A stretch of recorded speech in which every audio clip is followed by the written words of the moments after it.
Welcome, everyone, to another episode of Taking Up Space, a Michelle A. Mayer podcast. Always excited about coming for y'all. Today's no different.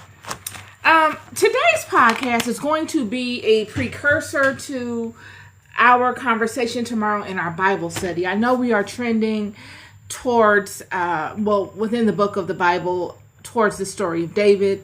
I know last week I spoke to... was it Saul being anointed king? Last week I spoke to Keilah and how the betrayal that happened at Keilah. But I kind of put the buggy before the horse last week because Spirit inclined me to do so. And I will do that at times. I will go before myself in the storyline or the trajectory of how I'm trending throughout the Bible if Spirit tells me to. But then I always piggyback around back to where I left off at so that we get a full linear perspective of what's going on as we move throughout the Bible. So today I'm going to go ahead and double back to where we were prior to last week's Bible study. And we're going to go further into the story of Saul. This should wrap up the story of Saul in a sense because Saul is a part of the whole theme throughout David's walk. Most in the beginning of his walk before he is crowned king. And so we will be speaking to Saul, but I'm going to focus more so on David as we move out of this this episode into the Bible study tomorrow. But I want to lead with today a vital component to the Saul and David story that makes everything else makes sense, okay? What I'm looking to do is give you guys a perspective of who Saul was. This Saul spirit is a spirit that is embodied in people, and they take on these different characteristics. You know, I know many people say, we hear all of these different stories over and over again, this same type of storyline was spoken to in another world spiritual system, and they called the person by a different name and all this kind of stuff. So it must not be true. What you're saying must not be true. They must be copying what the original story conveyed. And now they're just retelling it. All of this is mythology. But I can disagree with that. I know in my walk, y'all, I have taken upon certain characteristics in my waking life. Just my battle spiritually and coming in and out of things that have fine-tuned me and prepped me and proven me worthy to come forth and speak to you about the things that I know. That have mimicked, that have looked like, taking on certain characteristics of what I could see David going through. What I see many of those in the Bible struggle with, I myself can relate because of certain struggles that I've had in my life. And if someone were to know the intricate details of my struggles, they would, and I wasn't anywhere around and they didn't know me, and it's 1,000 years later and someone's hearing my story, they would think my story is a mimicry of some other story you've heard. You would say, they're just mimicking. That's a mimicry of the David story. That's a mimicry of, that story that they're saying of her is a mimicry of David and Saul. But my story is grounded in just as much truth and reality as the David and Saul story was. This leads you to the thought of who's really building these storylines. Even if the story is, even if the sequence of events in my life, y'all, hypothetically, because you got to add in every variable. Hypothetically, the sequence of events in my life that has led me through all the monumental highs and lows were all scripted by somebody. I'm even in amazement of the sequence of events that are pulling from the invisible to the visible. Nobody knows my story better than me. Nobody.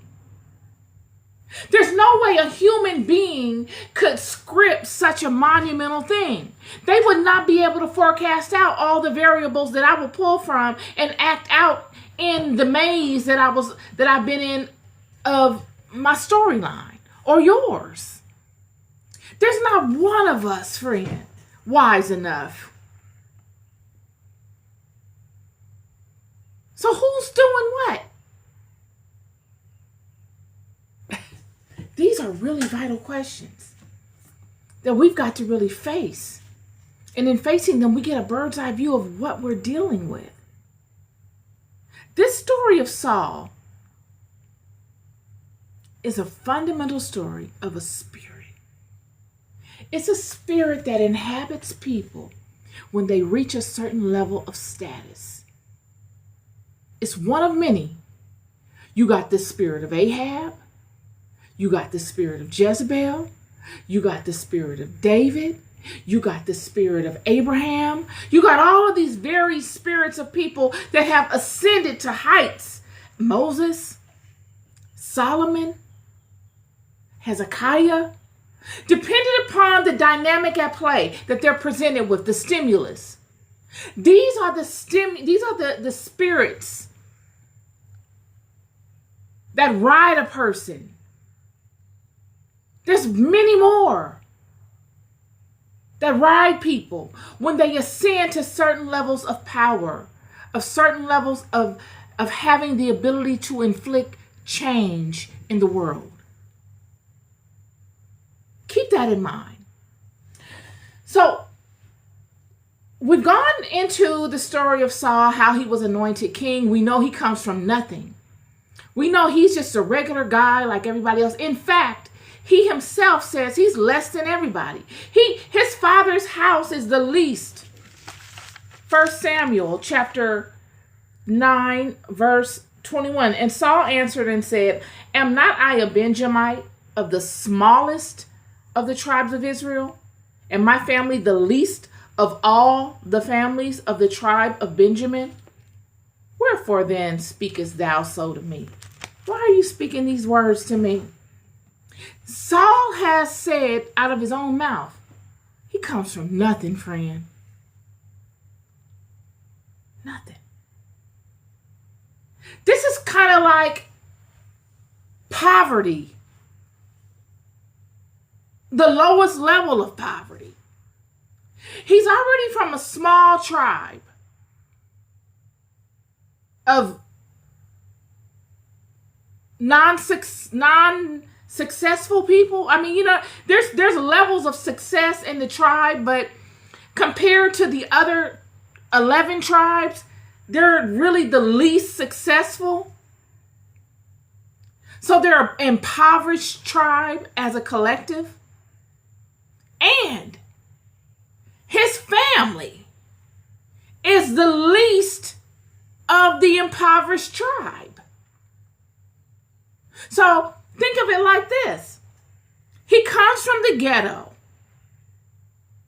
He comes from the ghetto, the inner city. But he lives in the projects. You got people that live in the inner city. You got people that live in apartments. You got people that live in houses. You got better sides of the inner city than others. He lives in the worst side of the inner city and in the projects. This is Saul. And God comes upon him through Samuel and anoints him king of the whole thing. Not just his tribe, of all the tribes. Now he is king over his tribe and every other industrious tribe of the house. He is above the intellectuals of the house. He's peer to them.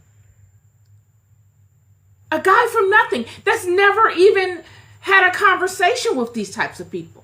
He's never been in boardrooms with these people. He don't know anybody in his family that has ever done such things. He's not been granted the access to conversations that people have in these types of circles of his own house. He doesn't come from people that sit around dinner tables together with napkins in their laps and food on the table, and they say, pass the potatoes, please. He don't come from that.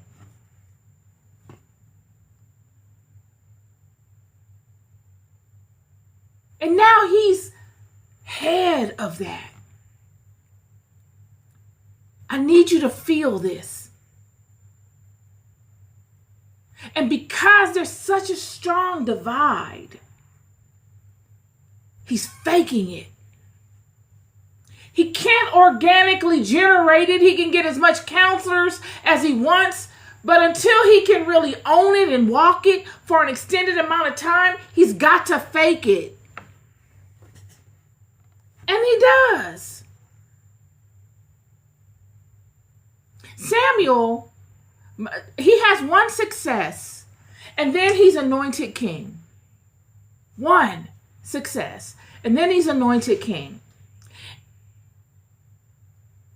And after that, it seems as though that one success is contingent still upon the lingering benefit of the blessing that Samuel put upon Saul. Remember in our last Bible study, no, I can't remember the last one or one before, when we spoke to Saul having gotten a change of heart from God. God changes Saul's heart. He's a new man. The people in the community see this. They're like, dang, Saul is reborn. I mean, it's like he's new, brand new. This is not the same Saul that was running around here 3 months ago. Something has changed in his mindset.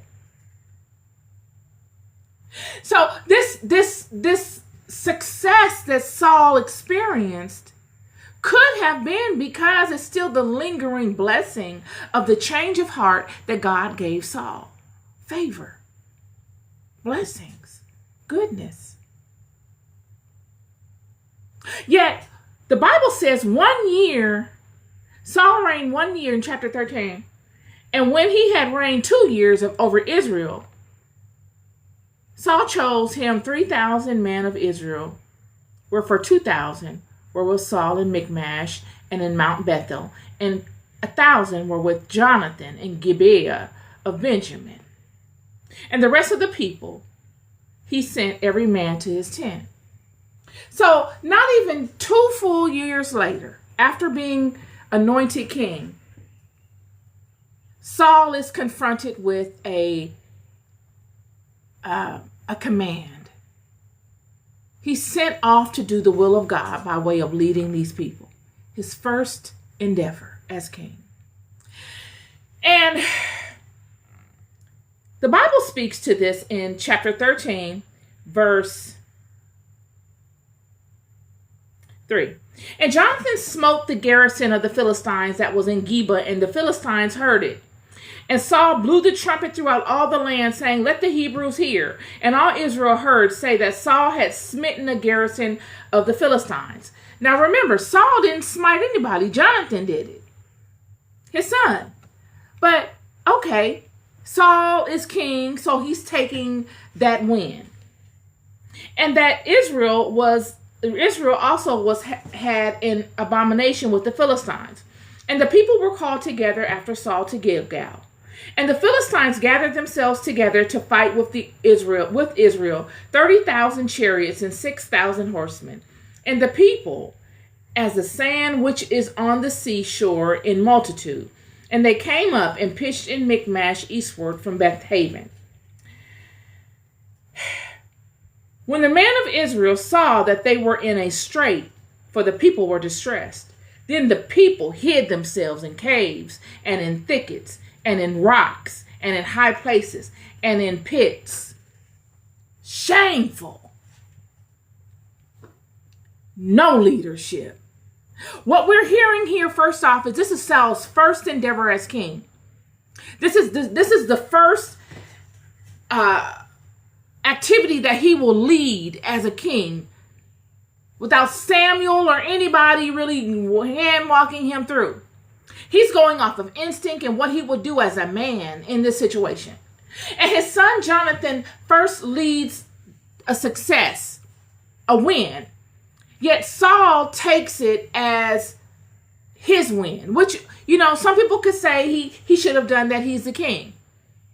He doesn't mention his son Jonathan at all. He doesn't say Israel won this. He doesn't say Jonathan won this. He's saying I did this. And then when the Philistines fire back and they re-up and they come back with more head count, Israel is now afraid. You see, Saul has in his what he thinks is a win, and him taking on the leadership capacity and absorbing the full scope of the win as it being him only. He didn't include the people. He didn't get the buy-in like, this is us. We've won. We've not won, but we've had a success. He made it singularly. I did it. Me. And coupled with what Samuel told the people prior to, the people are feeling on edge. What did Samuel tell the people? Chapter 12.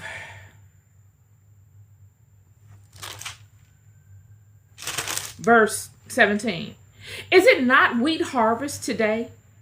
I will call unto the Lord, and he shall send thunder and rain, that ye may perceive and see that your wickedness is great, which ye have done in the sight of the Lord, in asking you a king. He's somewhat chastising Israel for even desiring a king. He's saying, God was your king. God led all of your ancestors through hills and valleys and through all the many spaces of this life that were discomforting. God is the one that fine-tuned y'all. Us. And you mean to tell me now you want a king? And because you want a king, and because your wickedness is great in this era, I'm going to send thunder and lightning. So Samuel called unto the Lord, and the Lord sent thunder and rain that day. And all the people greatly feared the Lord and Samuel. And all the people said unto Samuel, pray for thy servants unto the Lord thy God, that we die not, for we have added unto all our sins this evil, to ask us a king. And Samuel said unto the people, fear not, ye have done all this wickedness. Turn not aside from following the Lord, but serve the Lord with all your heart. Listen. And turn ye not aside, for then should ye go after vain things, which cannot profit nor deliver. Hallelujah. For they are vain. For the Lord will not forsake his people for his great name's sake, because it hath pleased the Lord to make you his people. Moreover, as for me, God forbid that I should sin against the Lord in ceasing to pray for you, but I will teach you the good and the right way.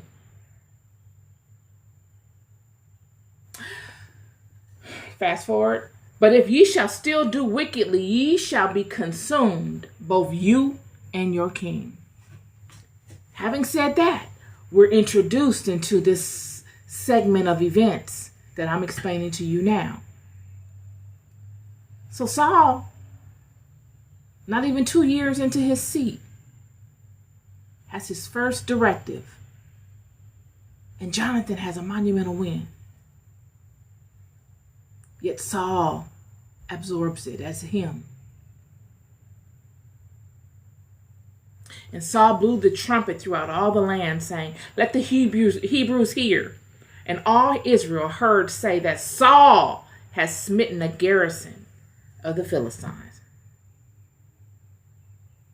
And that Israel also was had an abomination with the Philistines. And the people were called together after Saul to Gilgal. Then the Philistines gathered themselves together. Because one thing about the Philistines, friend, they had a whole lot of heart. They had heart. You didn't want to see them. It was going to be a fight. It was going to be a fight. It was going to be...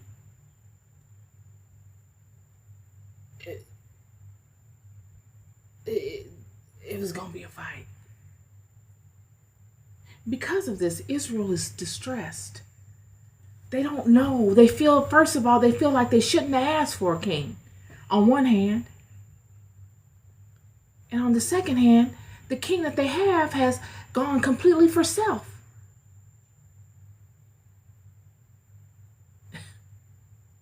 He takes all the wins for himself. Me. I won it. You haven't won anything. Jonathan did that. You didn't do anything. All you did was blew the trumpet and made the announcement. This is the spirit of Saul. He brings no value. He is a theatrical symbol. He's great at looking cool. Grab the trumpet. I'm gonna blow this trumpet. I'm gonna make it look cool. I got my kingly garments on. How should I blow this trumpet? Should I get atop a horse? Maybe I should go stand on top of a rock, a mountain, a high area. Maybe I'll have the army make all the people gather in a particular area and ride up atop that area on mounted on horseback. Yeah. And then I'm gonna get the best looking trumpet. I'm gonna have the women polish it up so it glistens in the sunlight. Yeah. Then I'm gonna, woo! Hear ye, hear ye. That's Saul. He brought no value.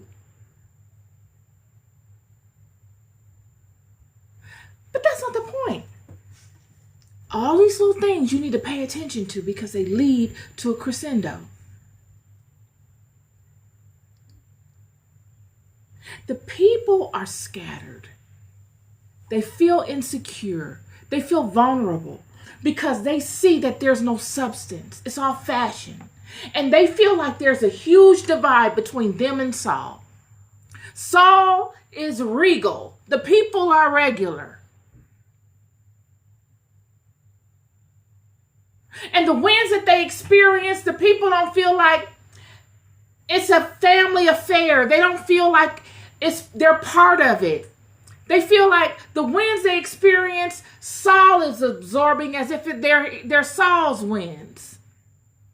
Saul is absorbing as if Saul is the greatest and then that God has chosen only Saul and blessed only Saul.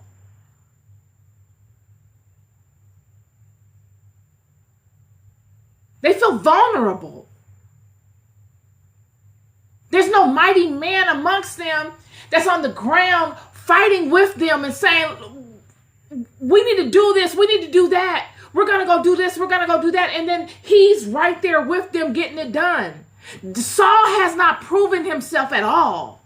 They see Saul as just someone handpicked by God because God decided to and put in a position.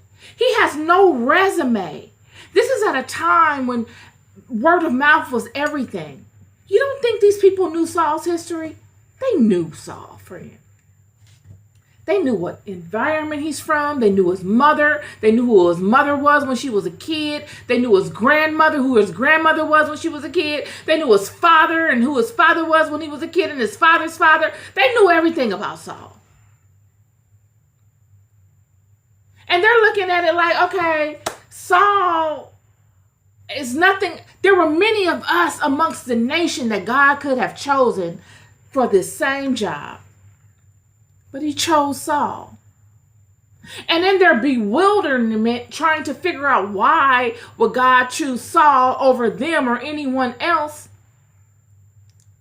this bewilderment leaves them open to all kinds of ideas. And all they see is Saul sitting in a seat of power and absorbing.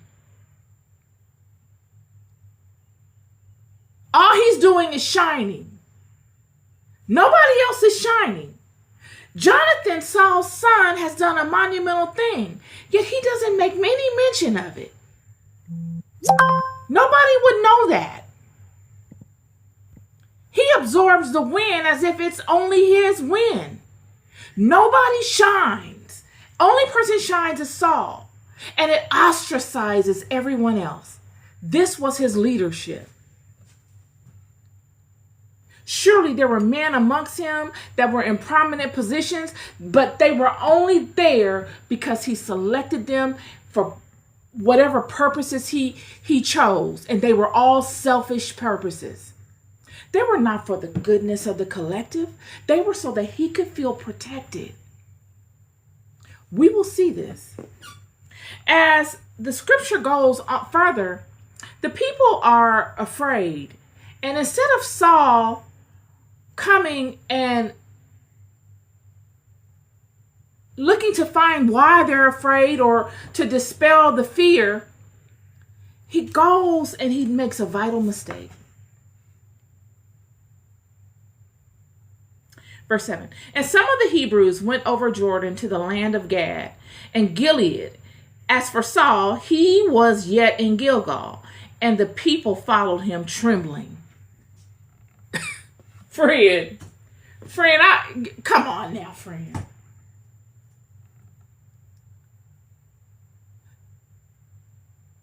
That's why I say I want to do a comedy special. Because some of this stuff I can literally make a whole routine of jokes off of. The people are breaking apart. Every man and woman going for themselves. They don't have any direction. This is Saul's test. Any other time Samuel would have came and fixed it. Where is Samuel? Samuel's nowhere around because this is Saul's proving place.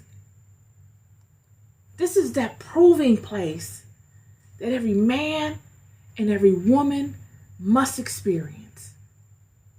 Solo bolo. Just you and yourself and God. What do you pull from when in this place? This is where Saul is.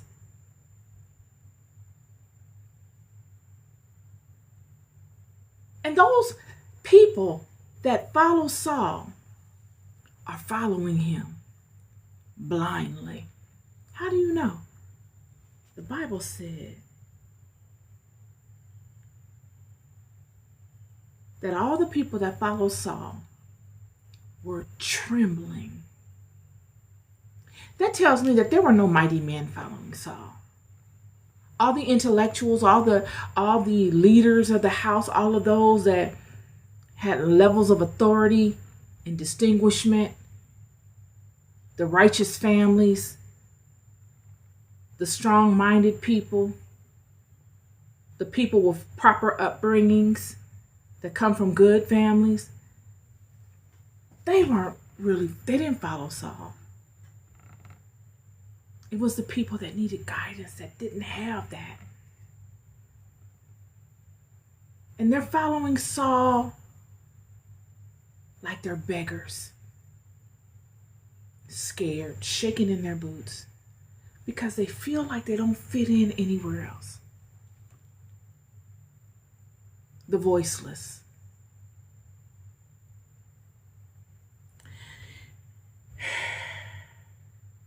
And he tarried 7 days according to a set time that Samuel had appointed. But Samuel came not to Gilgal, and the people were scattered from him. Everybody leaving. Saul needs to be able to corral this group on his own. What do you do when stuff don't go the way you planned it? Do you have the wherewithal within you to pivot? Are you connected to something greater within yourself that will allow you the wisdom you need to know in order to pivot effectively? Do you? This is why it was so important that the people knew the history of the leader before he became a leader. Everybody that was leading these people, the people knew the history of them. Saul is the only one. Moses, the people knew the history of Moses. Joshua, the people knew the history of Joshua. Deborah, nobody, Saul's history, those that knew it couldn't believe he was chosen. There was nothing distinguishable about Saul that set him apart from a regular Joe Blow. And even when he gets put in a seat of power, nothing comes forth from him that shows it either. And what we find is that at this time, Saul takes it upon himself to act. This is the only time he acts. And Saul said, "Bring hither a burnt offering to me and peace offerings." And he offered the burnt offering. And it came to pass that as he had made an end of offering the burnt offering, behold, Samuel came. What do you know? And Saul went out to meet him, that he might salute him. And Samuel said, "What hast thou done?" And Saul said, "Because I saw that the people were scattered from me, and that thou camest not within the days appointed, and that the Philistines gathered themselves together at Michmash. Therefore said I, the Philistines will come down now upon me to Gilgal, and I have not made supplication unto the Lord. I forced myself, therefore, and offered a burnt offering." He goes against what God had told him. He goes against the commandment. Why? Because he did not have an internal relationship to pull from. He's a paper tiger, y'all. That when he feels afraid,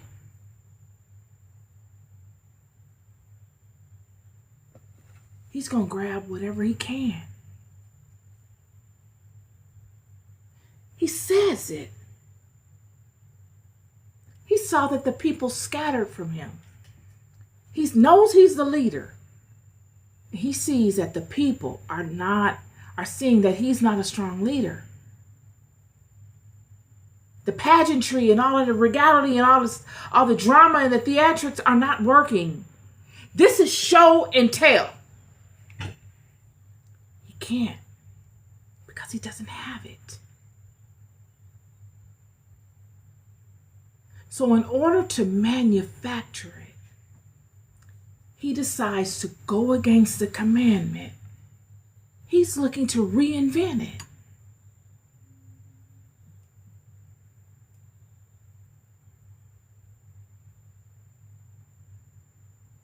And Samuel said to Saul, thou hast done foolishly.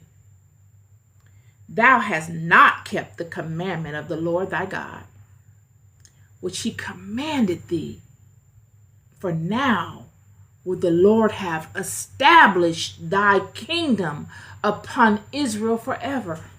If you would have passed it, friend, I keep saying this all week. I've been saying this since I came forth. If you stay ready, you do not have to get ready. I'm here to tell you that's a word. I don't have to agree with the lifestyle of the person that wrote that song. I don't have to like nothing else he wrote. But I'm here to tell you, that's a whole word.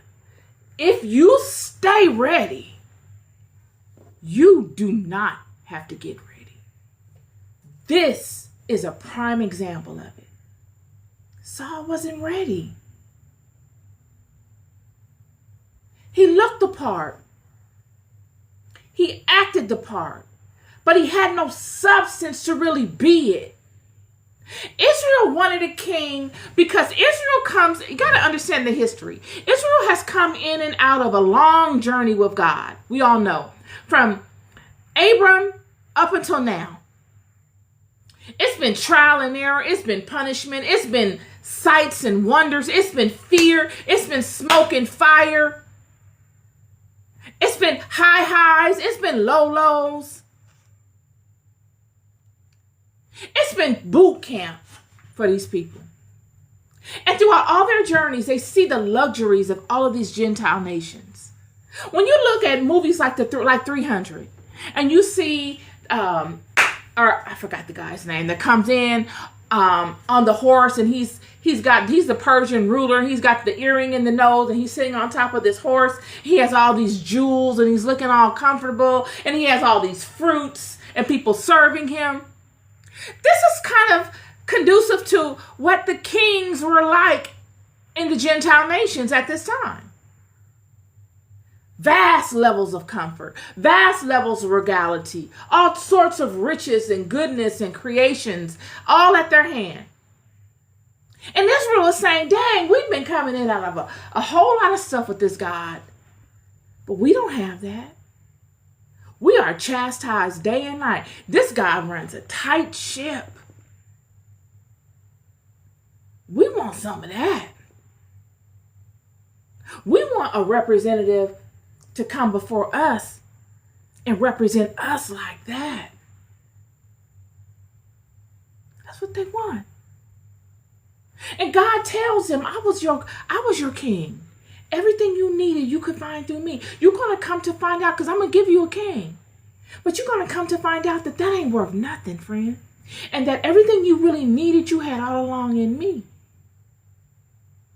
These people would experience vast levels of wealth. Saul would acquire vast levels of wealth. Wealth like the house would not have seen before. Friend. But it would all be Saul's.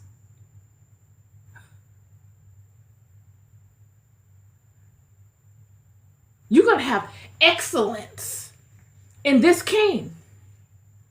But he's not going to trickle it down to you. He don't care about you. We see right here in his first endeavor as king that all he cares about is himself. He don't even care about his son Jonathan. Let's talk about Jonathan. Jonathan is Saul's firstborn son.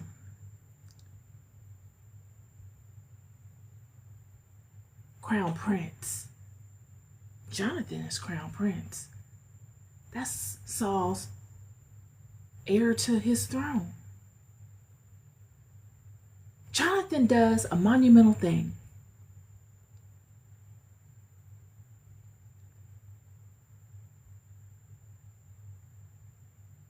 Saul chose him 3,000 men of Israel, whereof 2,000 were with Saul in Michmash and in Mount Bethel, and 1,000 were with Jonathan in Gibeah of Benjamin. And the rest of the people he sent every man to his tent. And Jonathan smote the garrison of the Philistines that was in Geba. Jonathan did that.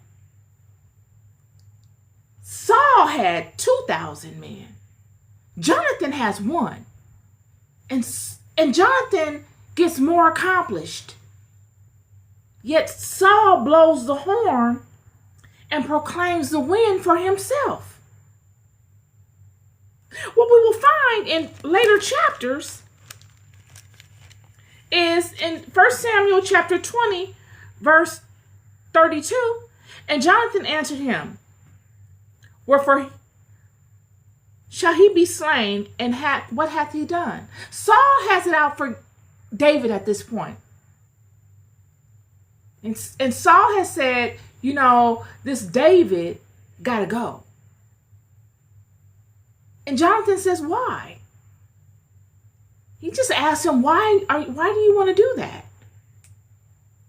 And Saul cast a javelin at him to smite him, whereby Jonathan knew that it was determined of his father to slay David. Saul cast a javelin at Jonathan, his firstborn son. This is his son. This is not just the leader of his army. This is not just somebody that is in close proximity to him. This is the heir to his throne. The crown prince, friend, on a spiritual level, to his house, as a father, as a man. That's him. And he has sought to unalive his son because he asked him a question about why is he hunting this man? You've got to be able to pair together behavioral patterns to form a body. He cannot distinguish what is worthy and what is not when it comes to him facing his fears. Saul is afraid, friend.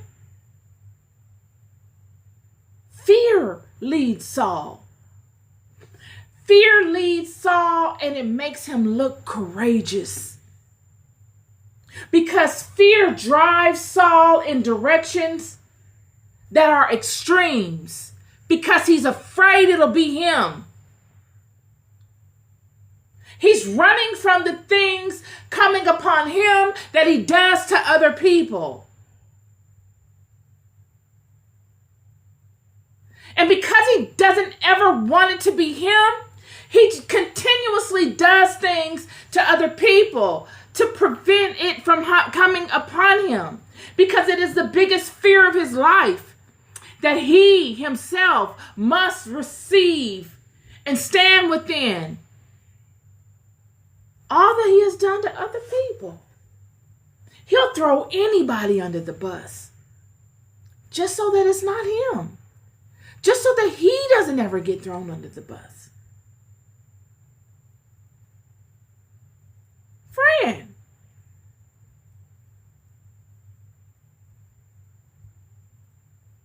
And the main purpose that he's hunting David is because of this chapter right here. It all comes to light right here. Yet nobody knows it. Only person that knows is God, Saul, and Samuel. And it's all wrapped up right here in verse 14 of chapter 13. But now thy kingdom shall not continue.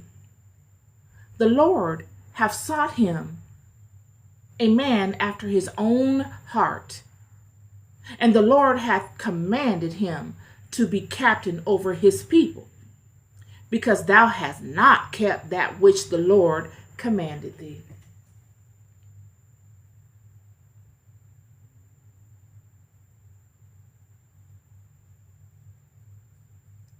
Like that. Nobody would know this but Samuel, Saul, and God. And Samuel will go on conducting business as usual, as if nothing ever was said, because nobody would know. And that's the thing with the kingdom of God and in the world of spirit. There's no gossip in the world of spirit, friend. That's why many people don't relate spiritual things to worldly things. There's no one that's going to bridge the gap. There's no gossip. Gossip is a thing that God can cast amongst mortal men. But in the world of spirit, they don't behave in such ways. So Samuel would tell Saul this, and it would go no further than Samuel and Saul. It would not be that Samuel would be caught at the pub on Friday night hanging out with his childhood friends, or at the temple on any given day hanging out with childhood friends talking about Saul and how he's misbehaving as a leader. It just doesn't happen. These are fine-tuned people. When you get to a Samuel level, you don't have the capacity to do such things. You learn early on how to keep your business to yourself, friend. You've come to be fine-tuned into not feeling as if you need to disclose everything to people. You'll see the Samuels of the world usually by themselves. They don't congregate in crowds like that. They're not weak in that way.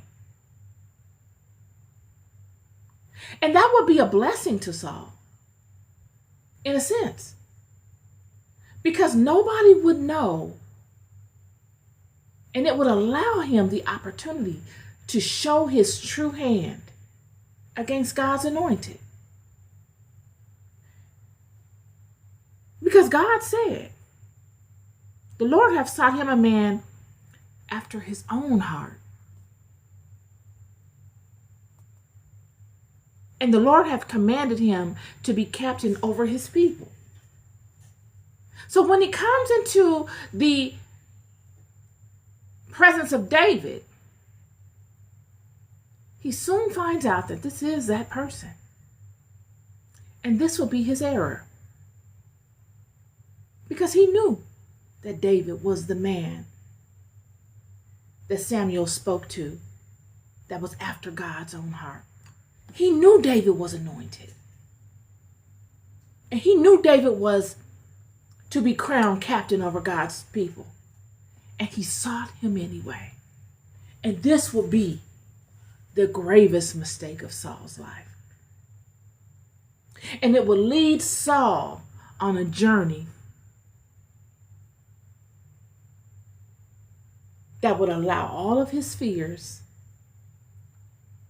to be realized in his life. He would legitimately justify through his own actions, by way of hunting God's anointed and beloved,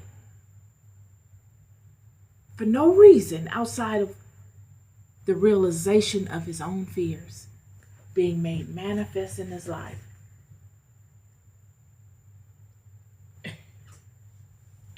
This is the word leading to my Bible study tomorrow.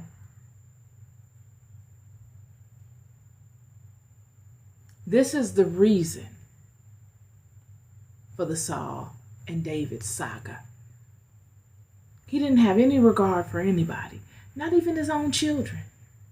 Saul had 7 sons. And even his daughter Michelle, he sold off into some kind of a political situation. Everybody was for sale in Saul's environment. At the end of the day, when it all came down to it, he would pawn everybody off, except for his crippled grandson Mephibosheth, that which David would show mercy of because of Jonathan. Be the only one left in his house. All of his sons, everybody, gone. Not a king on the throne in the end. All to his own doing. And it did not have to be so. Looking to really go further into that, I like to wrap up the Saul portion of things today, as far as who Saul is and why he came forth with such passion and enthusiasm, looking to annihilate David. He looked to do so because he was afraid. Because he knew better than anybody what he was up against. Nobody knew, not even David, what Saul was up against, what Saul did. And he would look to try to buy time. That's what he's doing. He's looking to buy time. For what? I don't know, maybe to get his head wrapped around the realization. But the bottom line is that it would all come full circle. And we will begin to speak to the story of David tomorrow. Looking forward to speaking to that with you all tomorrow. You love more than you'll ever know. I'll never stop telling you. Be good to yourselves and be good to one another. Peace and love.